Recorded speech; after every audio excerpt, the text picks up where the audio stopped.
extracurricular activity가 뭘까? 우리가 일반적으로 생각하는 extracurricular activity는 학교에서 하는 in school 활동들입니다. 그죠? 예를 들어서 뭐 student council, 무슨 club, math club, 그죠? 아니면 뭐 varsity, 학교에서 하는 뭐 스포츠, 학교 뭐 축구부 주장, 이런 게 extracurricular activity라고 생각을 많이들 해요. 근데 실제로 in school activity 중에서 유의미한 거는 거의 없다라고 보시면 됩니다. 점점 더. 이거는 제가 고등학교 다닐 때, 제가 벌써 좀 됐네요. 예. 그 고등학교 다닐 때는 extracurricular activity라고 하면 학교에서 하는 거 말고는 아예 존재하지 않았어요. 그럴 수도 없었고, 그거 말고 뭐 할 수도 없었어요. 왜냐면 그때는 아시지 않습니까? 90 년대였는데, 지금 90 년대에 제가 90 년대 초반인데 고등학교를 다녔네요. 근데 90 년대 초반에는 인터넷도 없었고, 생각을 잘 해 보세요. 인터넷도 없었고 핸드폰도 없었어요. 그죠? 인터넷이 존재하지 않던 때입니다, 그때. 결국에 할 수 있는 건 뭐였냐면 굉장히 제한적이었어요. 내가 사는 커뮤니티밖에 없었습니다. 그래서 사실 그때 중요했던 것이 커뮤니티 서비스와 학교에서는 extracurricular activity와 리더십 같은 게 굉장히 중요한 요소였어요. 왜냐하면 이 학생이 성적이 좋은 건 알겠는데, 왜냐하면 GPA랑 SAT 점수, SAT2 3개 그때는 그랬었어요, 그때. 뭐 AP 있는 아이들도 굉장히 적었고, 그걸로만 판단할 수 있었기 때문에 이 학생이 그거 말고 정말 인성적인 면에서 이 녀석이 쉽게 얘기하면 또라이가 아니지 어떻게 하느냐. 예? 정말로 리더가 될 만한 그런 자질을 보여주는 거 어떻게 하느냐. 그게 바로 extracurricular activity였습니다. 지금은 어떨까요? 지금은 인스쿨은 사실상 점점 의미가 없습니다. 그래서 이따가 질문도 나와요. 근데 여기도 보시면 아시겠지만 이거 보세요. IB 학교인데요. 미국 대학교 생각 중이고요. 내년부터 IB 시작하니까 시간 관리가 점점 중요할 듯한데요.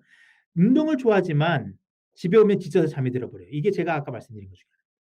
그죠? 그래서 운동을 뭐 9 학년 때는 그다지 학교가 어렵지도 않았을 거예요. 성적도 잘 받았을 거예요. 그러니까는 운동하고 그래도 충분히 유지가 됐었습니다. 근데 예를 들어서 그 학생이 점점 더 이제 10 학년, 11 학년, 12 학년 이렇게 가면은 IB 같은 걸 하죠. HL 예를 들어 가지고 뭐 과학이나 수학을 한다. 그거 따라가기 힘든 겁니다. 그럼 결국에는 우선순위에서 뭐가 밀까요? 내가 몇 년 동안 재밌게 즐겨서 하루에 몇 시간을 하던 그 운동을 버리고 '그래 난 지금부터 하이어 레벨을 준비하기 위해서 운동을 끊어야겠어.' 음. 이렇게 할까요, 아이들이? 99%안 해요. 예. 그러면 우리가 여기 생각해야 될 것은 학교에서 하는 이런 varsity 활동이 좋은 건 알지만 이거 맞나요? 저는 아니라고 봐요. 음. varsity는 그 자체만으로 의미가 없다라고 보는 게 굉장히 살짝 과장을 하자면 그게 맞습니다. 왜 그러냐면 어머님 생각해 보세요. MIT에서 아니면 예를 들어서 노스웨스턴에서 아니면은 유니버시티 시카고에서 '와 이 학생 진짜 뛰어나고 앞으로 정말 성공할 만한 학생인데 고등학교 때 운동을 안 했네. 왜 이 배구를 안 했을까? 왜 이거 저기 골프 안 했을까? 이게 불합격 할까요? 대학교가 보는 학생이 뭘까요? 전교생이 모두 다 운동을 잘하는 학생일까요? 재밌는 예가 그 좋은 학교들 뭐 아이비리그 같은 데 가잖아요. 운동 잘하는 애 진짜 없어요. 진짜 없습니다. 그래서 어 그냥 일반 아이들은 관두고 그 스포츠 팀에 있는 애들도 공부를 운동을 그렇게 잘 못해요. 그쵸? 왜 그러냐면은 athletic scholarship을 주지 않기 때문에 운동을 해 가지고 대학교를 공짜로 다니는 아이들은 다 다른 데를 가요. 그래서 아이비리그는 athletic scholarship이 아예 금지돼 있습니다. 그쵸?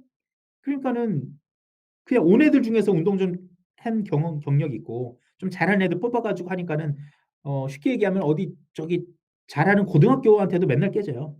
이게 제가 여담입니다만 콜롬비아를 갔을 때 저희 그 미식 축구팀이 52 연패를 했었어요. 52 연패.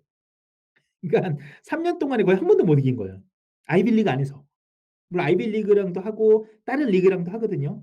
근데도 맨날 져요. 그러니까 그 얘기는 뭐냐면 varsity 활동 자체가 좋은지 모르겠다 이겁니다. varsity 활동 때문에 뽑힐 확률은 거의 없어요. 거의 없는 게 아니고 그냥 없다라고 보시면 됩니다.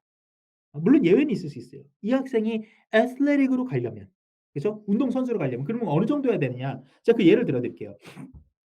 제가 예전에 컴백 인터뷰를 하다가 그 한국에서 이제 여기 근교에 다니는 서울 근교에 있는 외국인 학교를 다니는 여자아이였어요. 어 굉장히 똑똑한 학생이었습니다. 근데 그 학생은 MIT를 early로 합격을 했었어요. 그리고 레귤러에서 저하고 이제 콜롬비아 인터뷰를 하는 겁니다. 그래서 제가 "아니 뭐 그럴 것 같으면 MIT를 가지. 나 MIT 충분히 좋을 것 같은데." "왜 그러냐? 왜 컬럼비아를 가냐?"니까 이 학생이 자기는 스위밍 팀에 하고 싶어서 간대요. MIT 합격했는데. 그 MIT는 디비전 1 이고 뭐 저기 컬럼비아는 디비전 3 인가 뭐 그렇다고 그러더라고요. 그런데 그 학생이 코치한테 연락을 하니까 "내가 너를 스폰서 해줄 수는 없지만" 코치가 이 학생을 "만약에 네가 합격하면은 우리 스위밍 팀에 조인하게 해 주겠다." 근데 그 학생이 그러니까 애슬레틱 스폰서 안 되는 기록이 그 정도 안 된다라는 학생인데 그 학생의 기록이 어느 정도였냐면 제가 물어봤어요. "그럼 너는 한국에서 대회도 매일 나갔을 텐데 결과가 어떠냐?" 전국 4위 한 게 최고였대요. 한국에서 전국 4 위면 굉장히 잘한 거잖아요. 그죠? 근데 그 정도로 했는데 스폰서를 못 받았다는 겁니다. 그러니까 쉽게 얘기하면 한국에서 어떤 분야에서 뭐 그 학생이 이제 스위밍이었으니까 좀 다를 수는 있겠지만 일반적으로 우리가 스콜러십으로 갈 정도라면 굉장히 잘해야 돼요. 스포츠를 미국 기준으로 말씀드리면 예를 들어서 뭐 스테이트 챔피언십까지는 아니더라도 거의 뭐 스테이트 뭐 파이널리스트나 아니면은 세미 파이널이나 정도 갈 정도의 실력의 주전이면은 그걸로 하버드 갈 수 있어요. 점수 SAT는 진짜 한 1,300점 정도만 맞아도 갈 수 있어요. GPA 3.0 합니다. 네. 근데 그게 아니라면 우리가 스포츠를 잘하고 내가 캡틴이라는 것은 athletic한 advantage는 아예 없다. 전무하다라고 보시는 게 맞아요. 이해가십니까? 예. 그래서 이거는 우선순위를 한번 잘 생각해 보셔야 돼요. 지금 미국 대학교로 가야 되고 아이비를 하이어 레벨 해야 되는데 바시티 때문에 운동을 지쳐 가지고 잠이 들어 버린다. 그러면은 결국엔 얻는 게 뭘까를 생각해 보셔야 됩니다. 저는 이거는 굉장히 심각한 어 경우라고 생각을 하고요. 이거는 좀 상담과 그 학생에 대한 어떤 정신 교육이 필요하다고 저는 봐요. 지금 뭐 이제 18년 정도 됐겠죠.